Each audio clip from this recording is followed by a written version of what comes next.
Some Letters of Saint Bernard, Part 6. Letter 60. To Thomas, Prior of Beverley. This Thomas had taken the vows of the Cistercian order at Clairvaux. As he showed hesitation, Bernard urges his tardy spirit to fulfill them.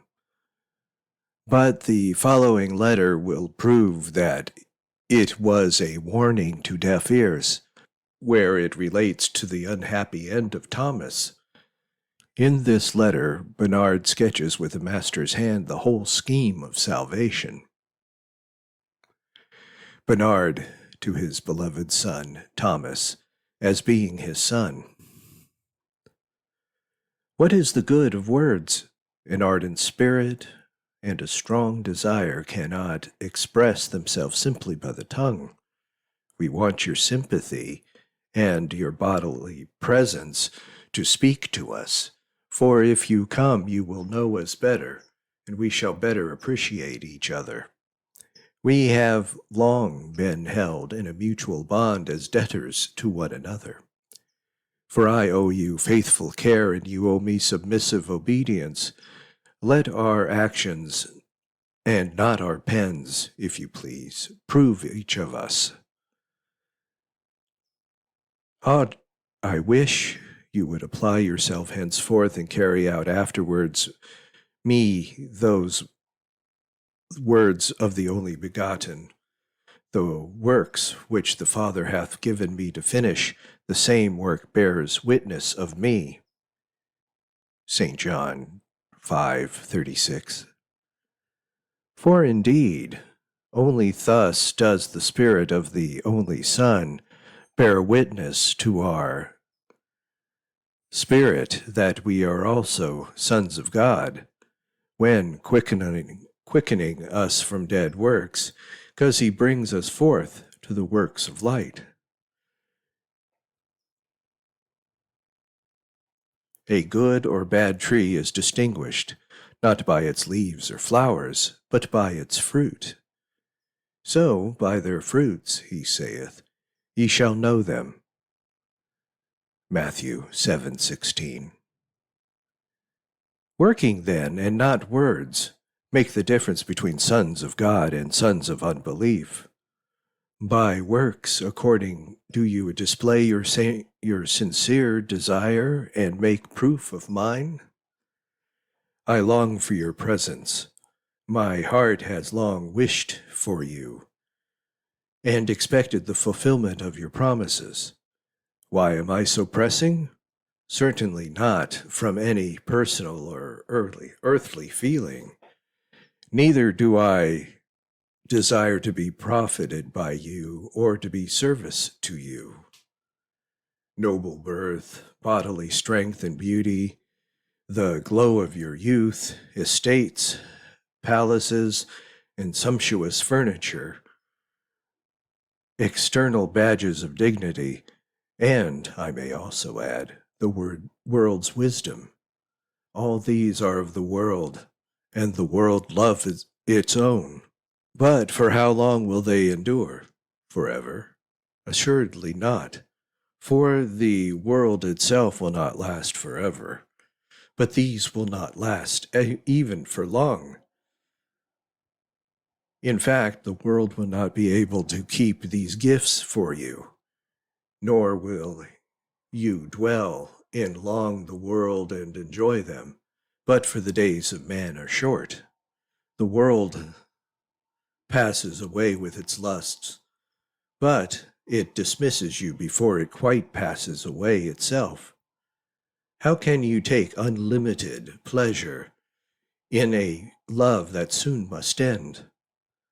But ever I love you, not your possessions. Let them go whence they were derived. I only require that of you one thing, that you would be mindful of your promise and not deny us any longer the satisfaction of your presence among us, who love you sincerely and will love you forever. In fact, if we love purely in our life, we shall also not be divided in death. For those gifts I which I wish for you in your case, or rather for you, belong not to the body or to time only. And so they fail not with the body, nor pass away with time. Nay, when the body is laid aside, they delight still more, and last when time is gone. They have nothing in common with the gifts above mentioned, or such as they with which, I imagine, not the Father but the world has endowed you, for which of these do not vanish before death, or last a victim to it. But, indeed, that is the best part, which shall not be taken away forever. What is that? Eye hath not seen it, nor ear heard, neither hath it entered into the heart of man. 1 Corinthians 2:9. He who is a man and walks simply according to man's nature only, he who, to speak more plainly, is still content with flesh and blood, is wholly ignorant of what that is, because flesh and blood will not reveal the things which God alone reveals through his Holy Spirit. So the natural man is in no way admitted to the secret. In fact, he receiveth not the things of the Spirit of God. 1 Corinthians 2:14. Blessed are they who hear his words. I have called you friends, for all things that I have heard of my Father I have made known to you. John 15:15. O wicked world, which will not bless thy friends except to make them enemies of God, and consequently unworthy of the counsel of the blessed. For clearly he who is willing to be thy friend makes himself the enemy of God. And if the servant knoweth not what his Lord doeth, how much less the enemy? Moreover, the friend of the bridegroom standeth, and rejoiceth with joy because of the bridegroom's voice. Whence it also says, My soul faileth when my beloved spake. Canticles 5:6. And so the friend of the world is shut out from counsel of friends in God, who have received not the spirit of this world, but the Spirit which is of God, that they may know the things which are given to them of God. I thank thee, O Father, because thou hast hid these things from the wise and prudent, and hast revealed them unto babes. Even so, Father, for it seemed good in thy sight. Matthew 11:25-26. And not because they of themselves deserved it, for all have sinned and come short of thy glory. And thou mayest freely send the Spirit of thy Son, crying in the hearts of thy sons of adoption, Abba, Father. For those who are led by this Spirit, they are sons, and cannot be kept from their Father's counsel. Indeed, they have the Spirit dwelling within them, who searches even the deep things of God. In short, of what can they be ignorant whom the grace teaches everything? Woe unto you, ye sons of the world, because your wisdom, which is foolishness. Ye know not the Spirit of salvation, nor have share in the counsel, which the Father alone discloses alone to the Son, and to him whom the Son will reveal him. For who hath known the mind of the Lord? Or who hath been his counselor? Romans 11:34. Not, indeed, no one, but only a few, only those who can truly say, the only begotten Son, which is in our bosom of the Father. He hath declared him. Woe to the world for its clamor! That same only begotten, like the angel of a great revelation, proclaims among the people, He who hath ears to hear, let him hear.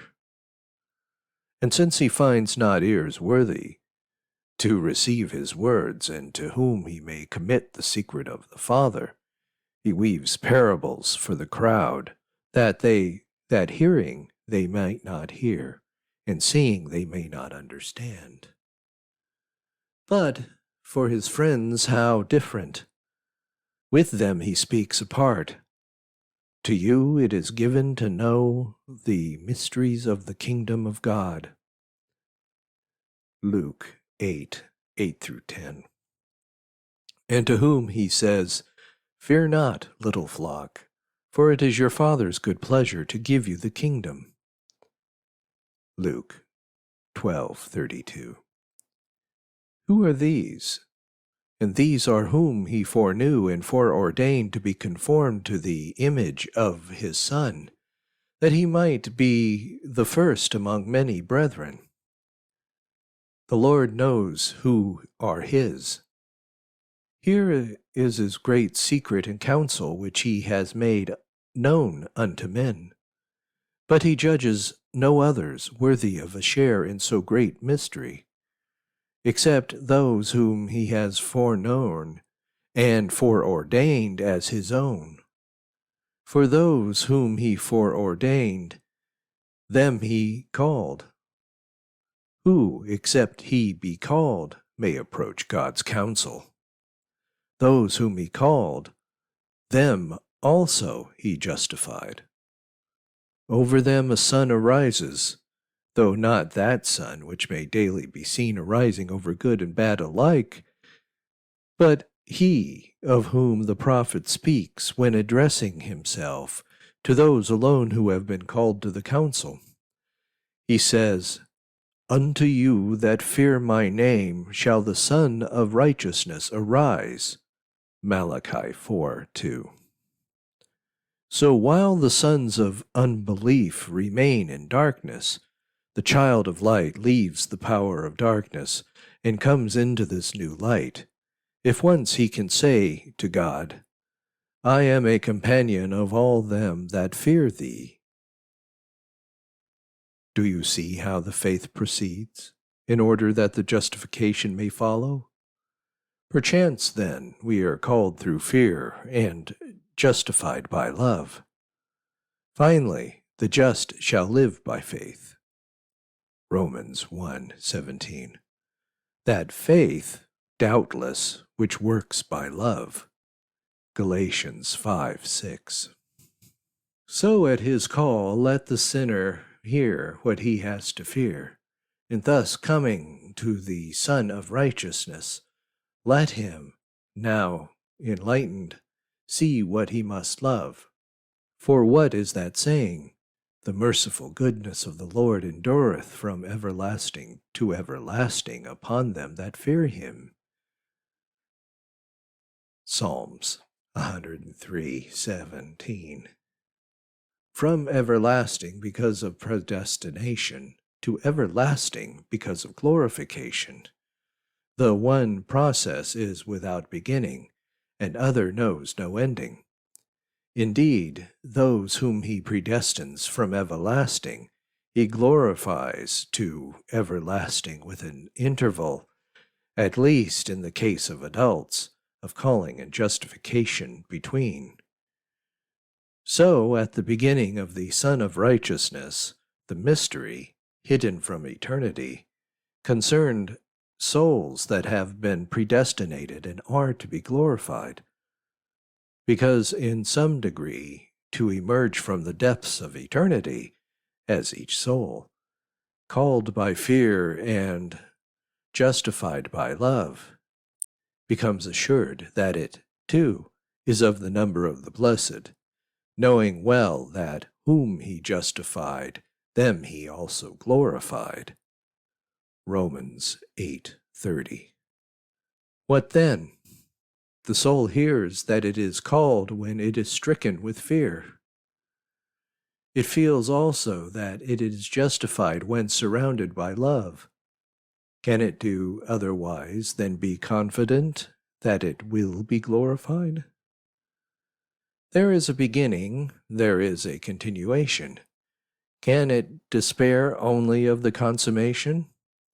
Indeed, if the fear of the Lord, in which our calling is said to consist, is the beginning of wisdom, surely the love of God, that love, I mean, which springs from faith, and is the source of our justification, is progress in wisdom. And so, what but the consummation of wisdom is that glorification which we hope for, the last from the vision of God that will make him like us. And so, no one deep calleth another because of the noise of the water pipes, when, with terrible judgments, that unmeasured eternity and eternal immensity, whose wisdom cannot be told, leads the corrupt and inscrutable heart of man by its own power and goodness forth into its own marvelous light. For instance, let us suppose a man in the world, held fast as yet in the love of his world and his flesh, and inasmuch as he bears the image of the good earthly man, occupied with earthly things, without a thought of things heavenly. Can anyone fail to see that this man is surrounded with horrible darkness, unless he also is sitting in the same fatal gloom? For no one of his salvation has shone yet upon him. No inner inspiration bears its witness in his heart as whether an eternal predestination destines him to good. But, then, suppose the heavenly compassion vouchsafes sometime to have regard to him, and to shed upon him a spirit of compunction, to make him bemoan himself and learn wisdom, change his life, subdue his flesh, love his neighbor, cry to God, and resolve hereafter to live to God and not to the world. And suppose that thenceforward, by the gracious visitation of the heavenly light and the sudden change accomplished by the right hand of the Most High, he sees clearly that he is no longer a child of wrath, but of grace, for he is now experienced the fatherly love and divine goodness towards him, a love which hitherto had been concealed for him so completely as not only to leave him in ignorance whether he deserved love or hate, but also to make his own life indicate hatred rather than love. For darkness was still in the face of the deep. Would it not seem to you that such a one is lifted directly out of the profoundest and darkest deep of horrible ignorance into the pleasant and serene deep of eternal brightness? And then at length God, as it were, divides the light from the darkness, when a sinner enlightened by the first rays of the Sun of Righteousness casts off the works of darkness and puts the armor of light. His own conscience and the sins of his former life alike doom him as a true child of hell to eternal fires. But under the looks with which the dayspring from on high deigns to visit him, he breathes again, and even begins to hope beyond hope that he shall enjoy the glory of the sons of God. For rejoicing at the near prospect with unveiled face, he sees it in the new light, and says, Lord, lift thou up the light of thy countenance upon us, Thou hast put gladness in my heart. Psalm 4:7. Lord, what is man that thou hast such respect for him, or the Son of Man that thou regardest him? Psalm 164:3. Now, O good Father, vile worm worthy of eternal hatred as he is, yet he trusts that he is loved, because he feels that he loves, nay, because he has a foretaste of thy love, he does not blush to make return of love. Now thy brightness, it becomes clear. Oh, light that no man can approacheth unto, what good things thou hast in store for so poor a thing as man, even though he be evil. He loves not undeservedly, because he was loved without his deserving it, and his love is for everlasting, because he knows that he has been loved from everlasting. He brings to light for the comfort of the sorrow the great design from which eternity had laid in the bosom of eternity, namely, that God wills not the death of the sinner, but rather that he should be converted and lived. As a witness of this secret, O man, thou hast the justifying Spirit, bearing witness therein with the Spirit that thou thyself also the art of God. Acknowledge the counsel of God in thy justification. Confess it and say, Thy testimonies are my delight and my counselors. Psalms 110:9-24. For the present, justification is the revelation of the divine counsel and a preparation for future glory. Or rather, perhaps, predestination itself is the preparation for it, and justification is more gradual drawing near unto it. Indeed, it is said, Repent ye, for the kingdom of heaven is at hand. Matthew 3:2. And here also the predestination that it is the preparation. Come, inherit, he says, the kingdom prepared for you from the foundation of the world. Matthew 25:34. Let none, therefore, doubt that he is loved who already loves. The love of God freely follows our love which preceded. For how can he grow weary of returning their love to whom he loved, even while they loved him not? He loved them, I say. Yes, he loved. For as a pledge of his love thou hast the Spirit. Thou hast also Jesus, the faithful witness, and him crucified. O double proof, and that most sure, of God's love towards us. Christ dies and deserves to be loved by us. The Spirit works and makes him to be loved. The one shows the reason why he is loved, the other how he is to be loved. The one commends his own great love to us, the other makes it ours. In the one we see the object of love, from the other we draw the power of love. With the one, therefore, is the cause, with the other the gift of charity. What a shame to watch with thankless eyes the Son of God dying, and yet this may easily happen, if the Spirit be not with us.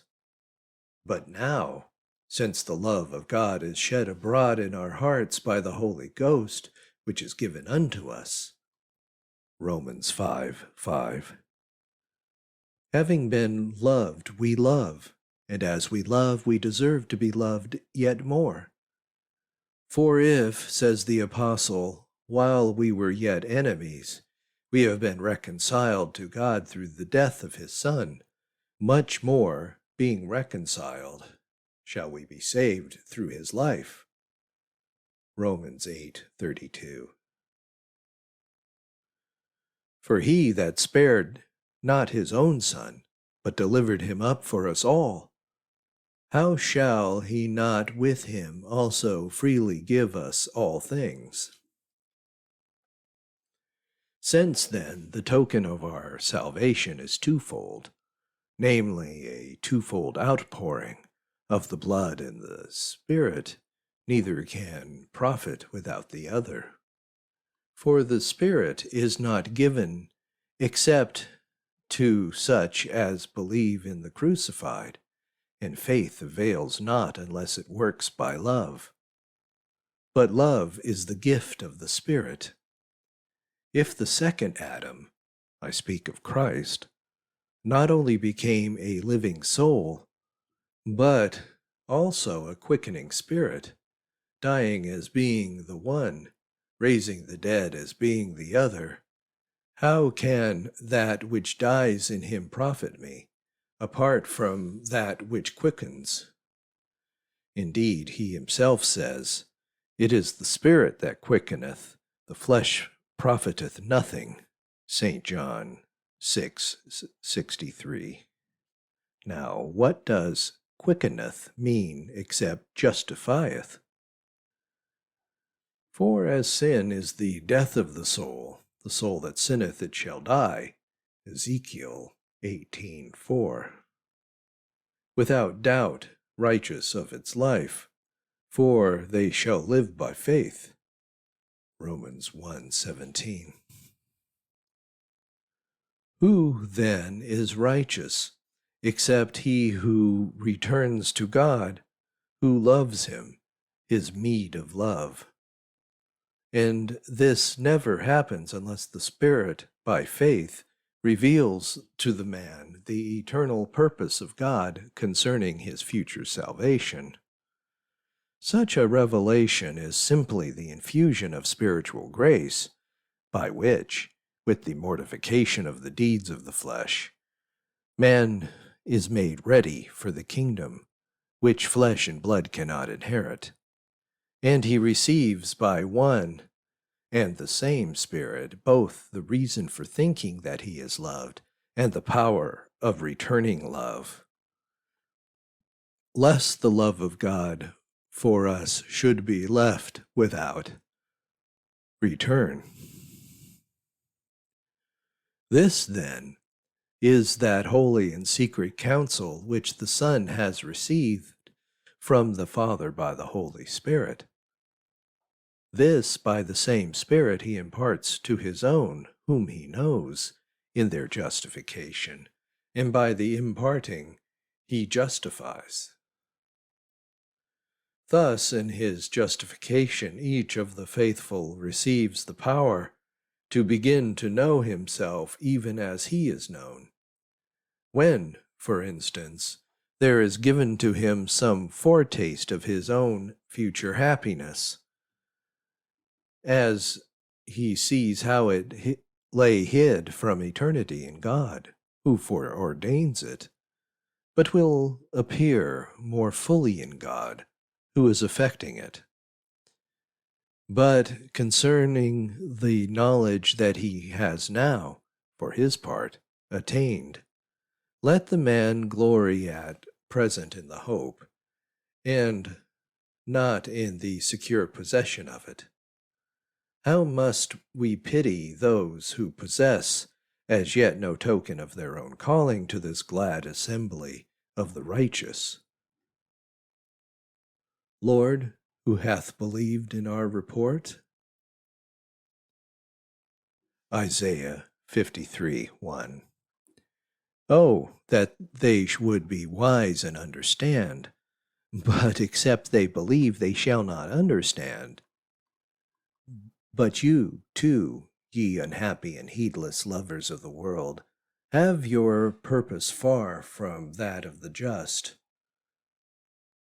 Scales stick close to the scale, and there is no air hole between you. You, too, O sons of impiety, have your purpose communicated one to another. but openly against the Lord and against his Christ. Psalms 2:2. For if, as the Scripture says, the fear of God that is piety, Job 28:28. Of course, anyone who loves the world more than God is convicted of impiety and idolatry, of worshiping and serving the creature rather than the Creator. But if, as has been said, the holy and impious have each their purpose kept for themselves, doubtless there is a great gulf fixed between the two.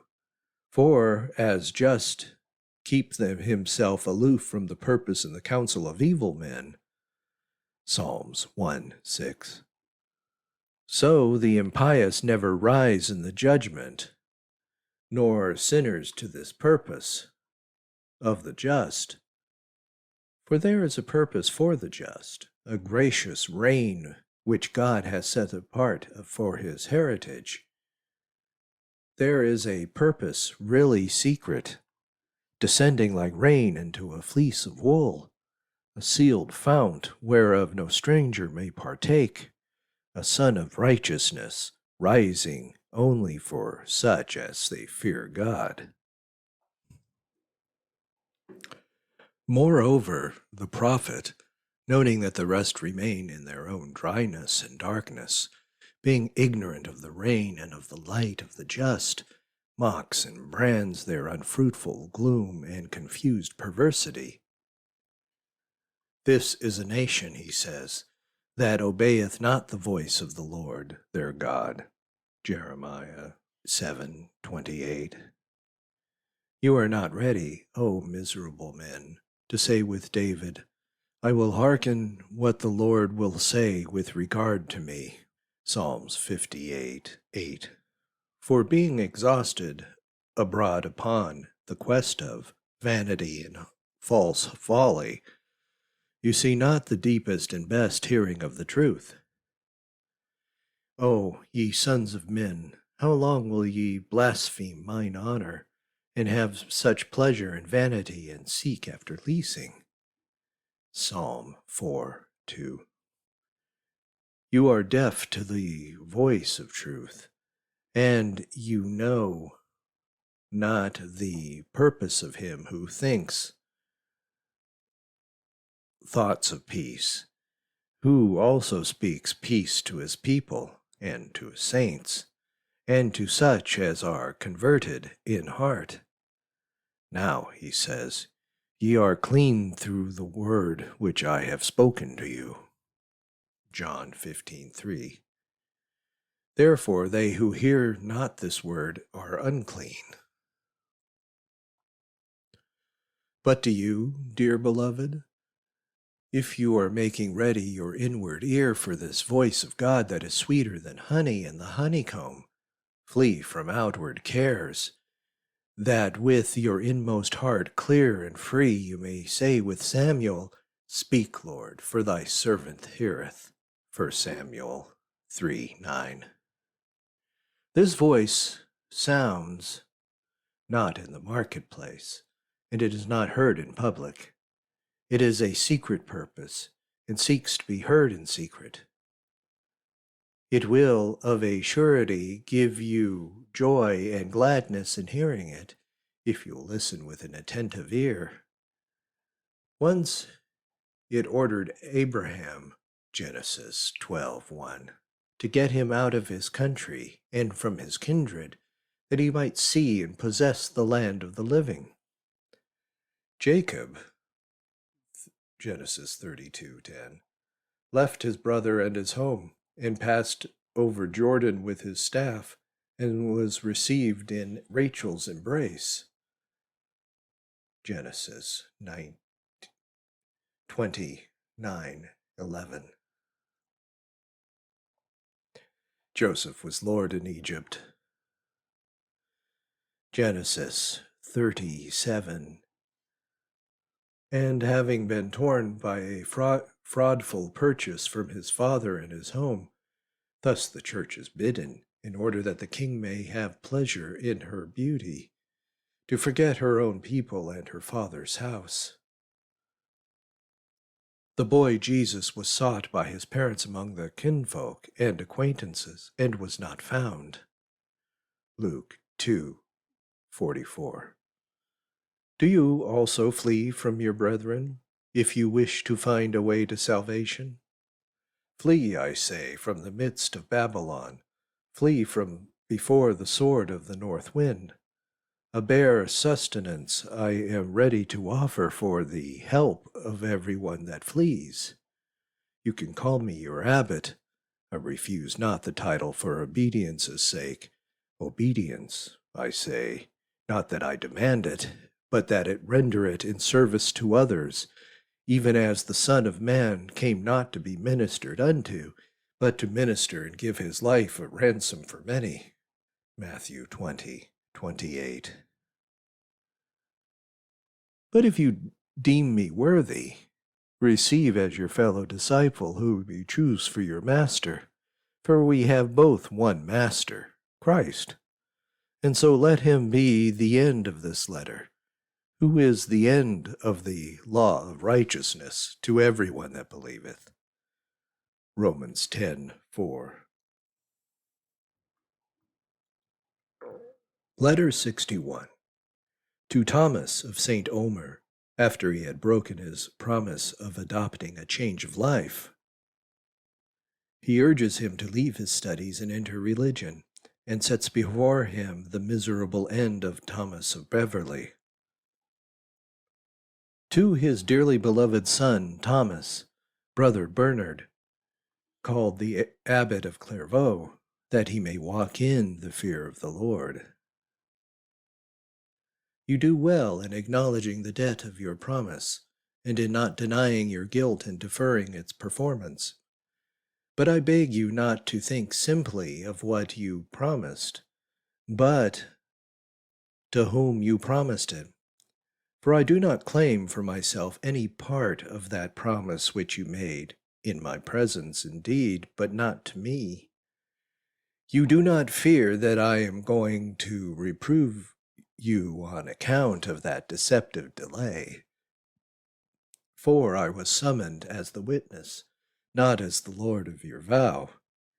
I saw it, rejoiced, and my prayer is that my joy may be full, which it will not be until your promise is fulfilled. You have affixed a time on which you ought to have transgressed. You have transgressed it. What is that to me? To your own Lord you shall stand or fall.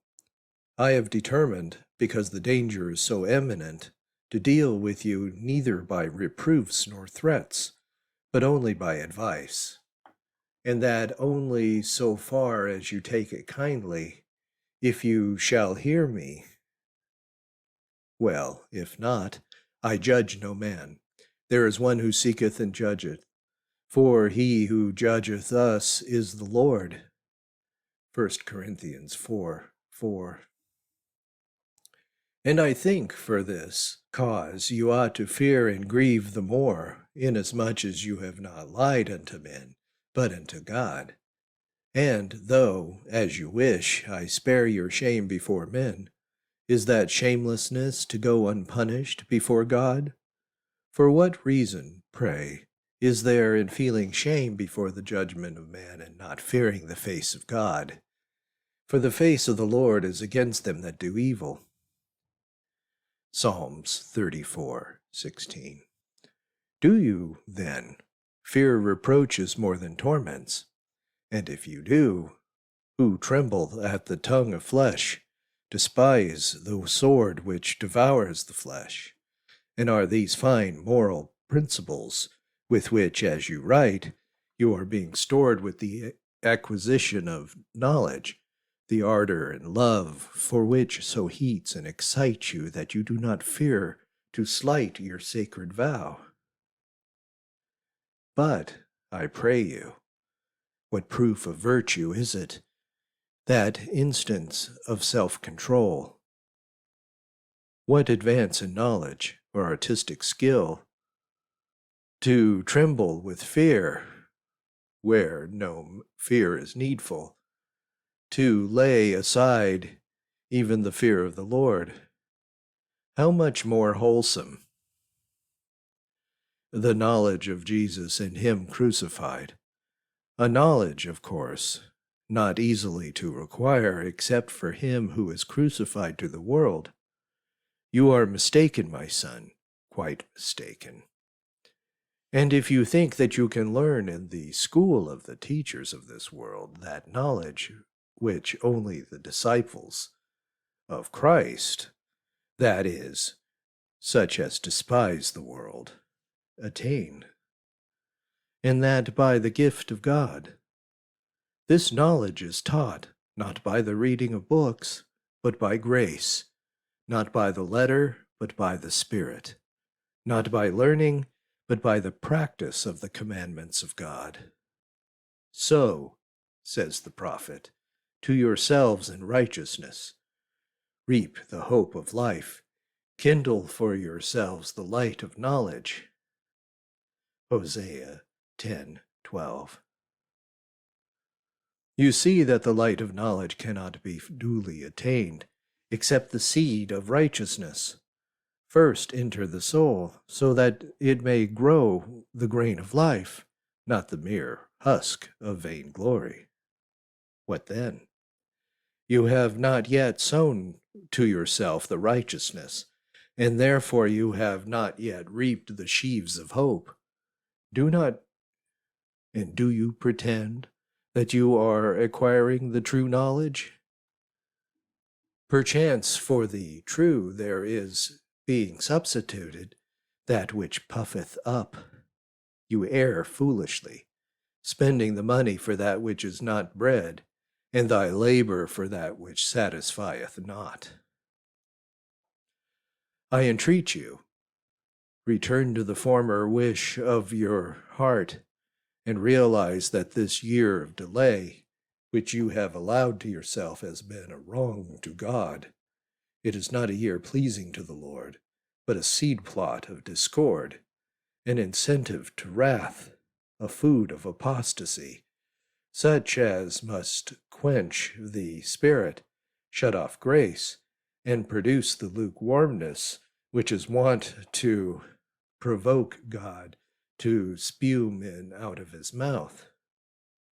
Revelations 3:16.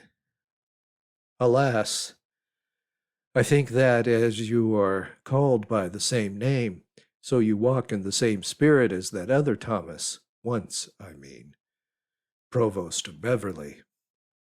For after devoting himself like you to our order and house with all his heart, he began to beg for delay, and then by degrees to grow cold until he openly ended by being a secular, an apostate, and, twofold more, a child of hell, and was cut off prematurely by the sudden and terrible death.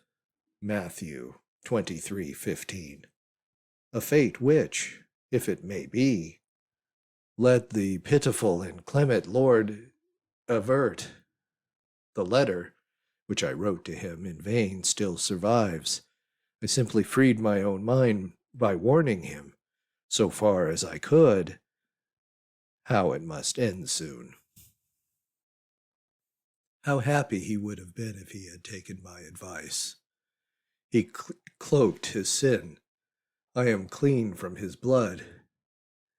But that is not enough for me.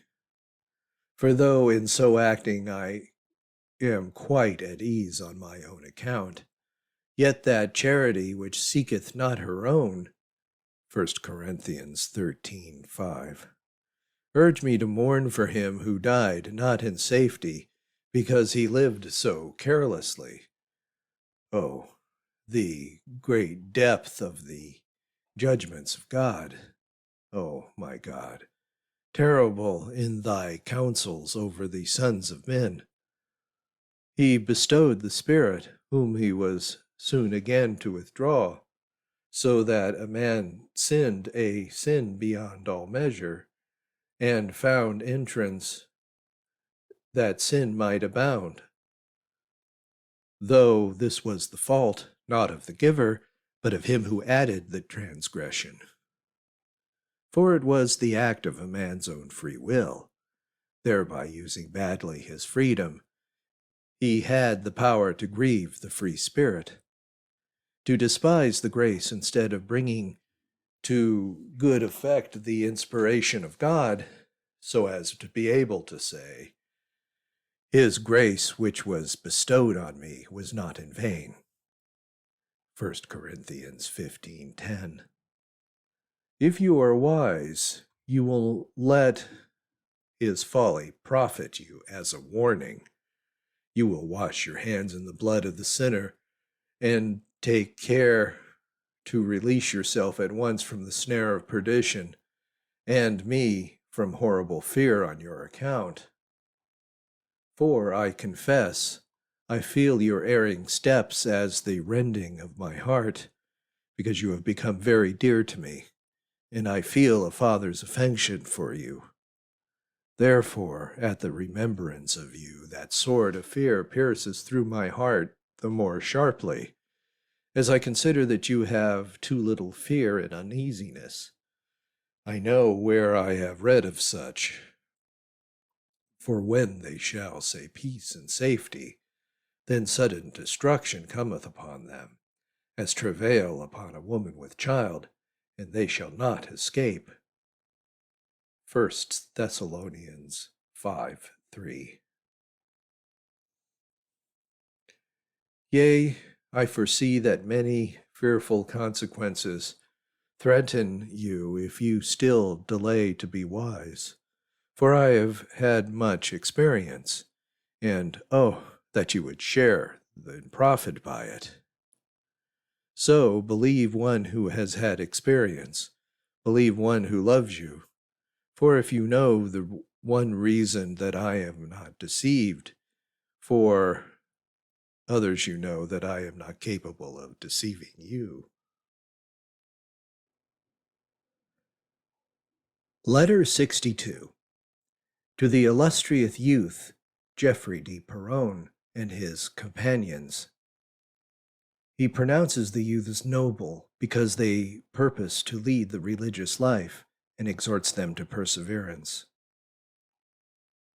To his beloved sons, Geoffrey and his companions, Bernard, called the Abbot of Clairvaux, wishes the spirit of counsel and strength.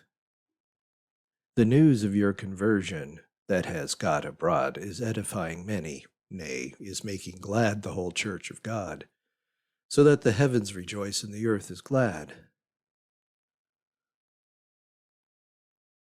Psalms 106:11. And every tongue glorifies God. The earth shook and the heavens dropped at the presence of the God of Sinai.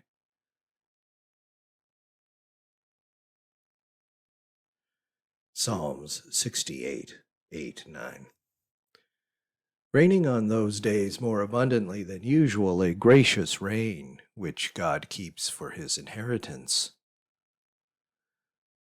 Never more will the cross of Christ appear void of effect in you, as in many sons of disobedience, who, delaying from day to day to turn to God, are seized by sudden death, and go down straightway to hell. We see flourish again under our eyes the wood whereon the Lord of the glory hung, who died not for his own nation only, but also that he should gather together in one the children of God that were scattered abroad. John 11:52. Yes, he himself draws you, who loves you as his own flesh, as the most precious fruit of his cross, as the most worthy recompense of the blood he shed. If, then, the angels rejoice over one sinner that repenteth, Luke 15:10, how great must be their joy over so many, in those two sinners. The more illustrious they seem for rank, for learning, for birth, for youth, the wider was their influence as examples of perdition. I had read not many noble, not many wise, not many mighty hath God chosen. 1 Corinthians 1:26. But today, through a miracle of divine power, a multitude of such is converted. They hold present glory cheap. They spurn the charm of youth. They take no account of high birth. They regard the wisdom of the world as foolishness. They rest not in flesh and blood. They renounce the love of parents and friends. They reckon favors and honors and dignities as dung, that they may gain Christ. I should praise you if I knew that this, your lot, were your own doing. But it is the finger of God, clearly a change due to the right hand of the Most High. Your conversion is a good gift and a perfect gift, without doubt descending from the Father of lights, James 1:17. And so to him we rightly bring every voice of praise, who only doeth marvelous things, who hath caused the plenteous redemption, that is to him to be no longer without effect on you. That then, dearly beloved, remains for you to do, except to make sure that your praiseworthy purpose attained the end it deserves. Strive, therefore, for perseverance, the only virtue that receives the crown. Let there not be found among you yea and nay, 2 Corinthians 1:18, that ye may be sons of your fathers which is in heaven, with whom, you know, there is no variableness, neither shadow of turning. James 1:17. You also, brethren, are changed into the same image from glory to glory, even as the Spirit of the Lord, 2 Corinthians 3:18. Take heed with all watchfulness not to be yourselves found light, inconstant, or wavering. For it is written, a double-minded man is unstable in all his ways. James 1:8. And again, woe be to the sinner that goeth two ways. Ecclesiastes 2:12. As for myself, dearly beloved, I congratulate you, and myself not less, for as I hear, I have been reckoned worthy of being chosen to have a part in this, in your good purpose. I both give you my counsel and promise my help. If I am thought necessary, or rather if I deemed worthy, I do not decline the task, and so far as in me lies, will not fail you. With eager devotion I submit my shoulders to this burden, old as they may be, since it is laid on me from heaven, with a glad heart and open arms, as they say. I welcome the fellow citizens of the saints and servants of God.